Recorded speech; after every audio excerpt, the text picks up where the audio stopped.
أعوذ بالله من الشيطان الرجيم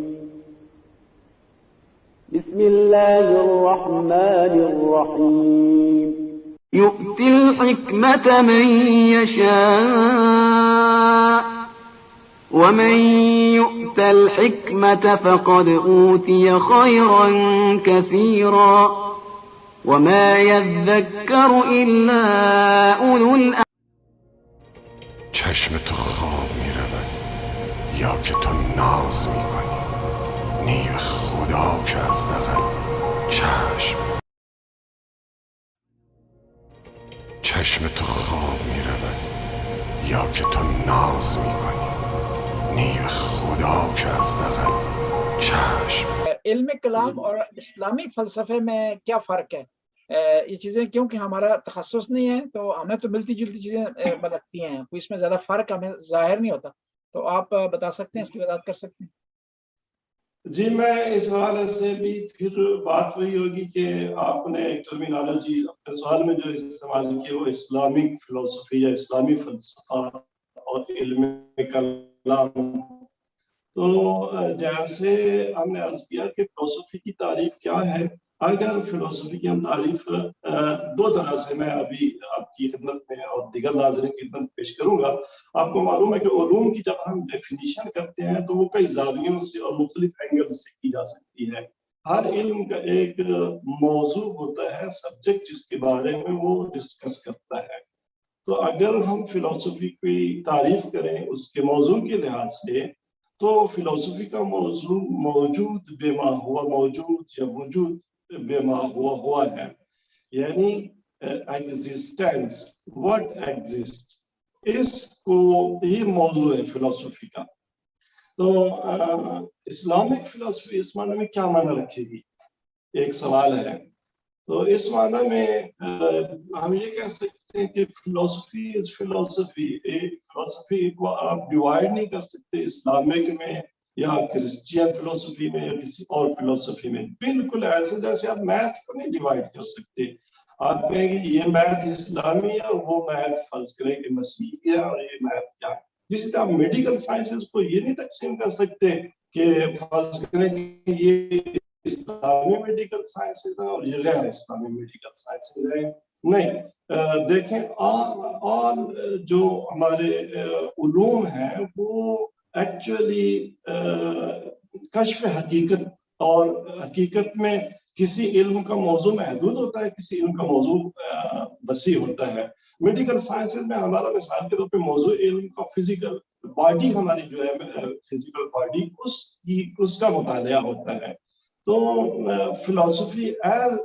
فلسفی تو اس کی تقسیم نہیں کی جا سکتی اس میں کہ یہ اسلامک فلسفی ہے یا یہ غیر اسلامک فلسفی ہے. لیکن ایک معنی میں ہم کہہ سکتے ہیں کہ اسلامک فلسفی اس معنی میں کہ وہ فلسفی جو مسلمانوں نے پروان چڑھائی وہ آپ اس کو کہہ سکتے ہیں اسلامک فلسفی. بالکل ایسے جیسے وہ طب جو مسلمانوں نے تربیت دی ہو، آپ اس کو کہہ سکتے ہیں اسلامی طب ہے.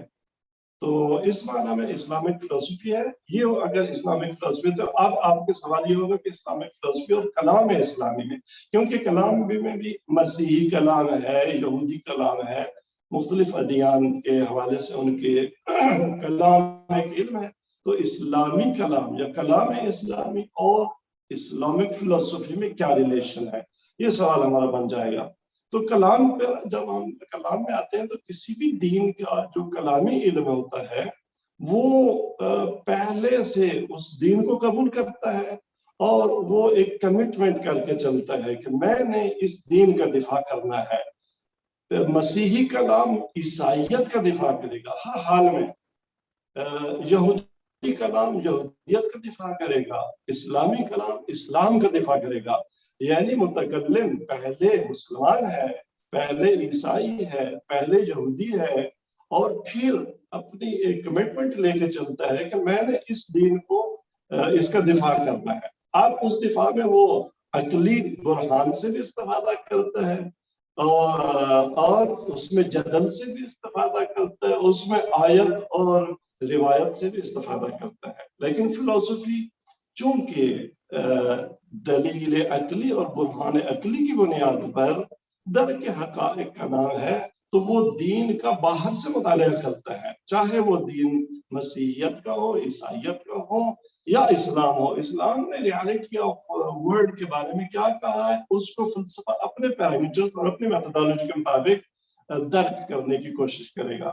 تو فلسفے اور کلام کا فرق یہ ہو گیا کہ کلام ہر حال میں جس دین کا کلام ہے اس کا دفاع کرے گا، لیکن فلسفی لزوماً اس دین کا دفاع نہیں کرے گی۔ میں بھی فلسفی اسی نتیجے پہ پہنچے جو اسلامی کلام کہہ رہی ہے، فلسفہ بھی توحید کو ثابت کرے جیسے اسلامی کلام ثابت کر رہی ہے، اور ہو سکتا ہے کہ کلام ایک بات کو ثابت کر رہی ہو لیکن فلسفی اس کی کو جسٹیفائی نہ کرے۔ جی، نقطہ یا آپ کی بات پر حاشیہ وہ یہ ہے کہ متکلم فلسفے کو یا علم کلام کو ایز اے ٹول استعمال کرتا ہے اپنے مکتب کی دفاع کے لیے، یہ صحیح ہے؟ میں صحیح سمجھاؤں؟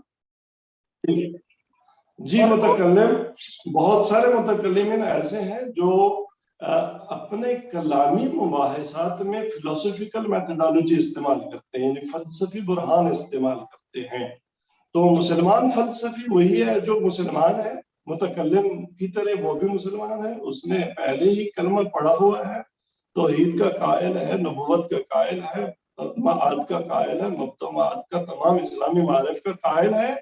اب وہ جب دین کا دفاع کرنے بیٹھتا ہے تو عقلی تأملات اور عقلی برہان کے ذریعے دین کا دفاع کرتا ہے۔ وہ فرض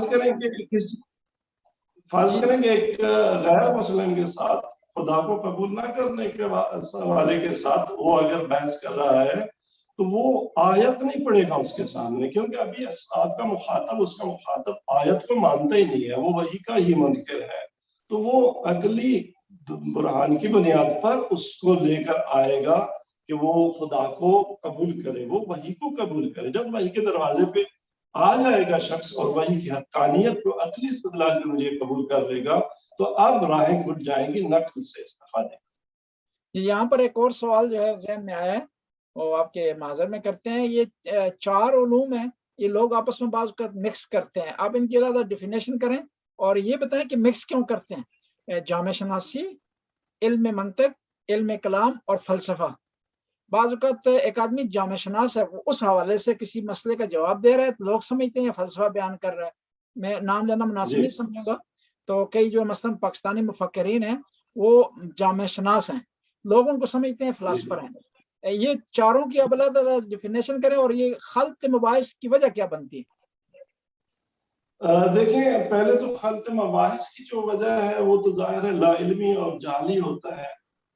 جب کوئی کسی فیلڈ کا ایکسپرٹ نہیں ہوتا، کسی علم کا کو پہچانتا نہیں، تو ظاہر ہے اس نے پھر علوم کی جو حدود ہیں ان کو توڑنا ہے، ایک علم کا جو سکوپ ہے وہ دوسرے کو دینا ہے۔ یہ تو ظاہر ہے کہ خلط وہی ہوگا یہاں جان ہوگا۔ باقی رہ گیا کہ ان علوم کا آپس میں اختلاف کیا ہے، تو بڑا واضح فرق ہے۔ فلسفے کا میں نے بتایا کہ فلسفے کا جو سبجیکٹ ہے وہ ریالٹی ہے، اور اس کی جو میتھڈالوجی ہے وہ ریزننگ ہے، عقلی تأمل اور برہان ہے۔ رہ گیا علم منطق۔ علم منطق در حقیقت فلسفے کی بھی ایک لحاظ سے ماں ہے، کیونکہ علم منطق ہمارے جو ریزننگ کی میتھڈالوجی ہے وہ بیان کرتا ہے کہ آپ اگر ایک برہان قائم کر رہے ہیں تو برہان ہوتا کیا ہے، برہان کے قوانین کیا ہیں، کس آپ کی دلیل کو برہان کہا جائے گا اور کس دلیل کو مغالطہ کہا جائے گا۔ بنابراین ہمارا جو ریزننگ کا ایک پروسیس ہے یا فلسفی تأمل کا پروسیس ہے، اس پہ خاص قوانین حاکم ہیں، اس پہ ایک نظم حاکم ہے۔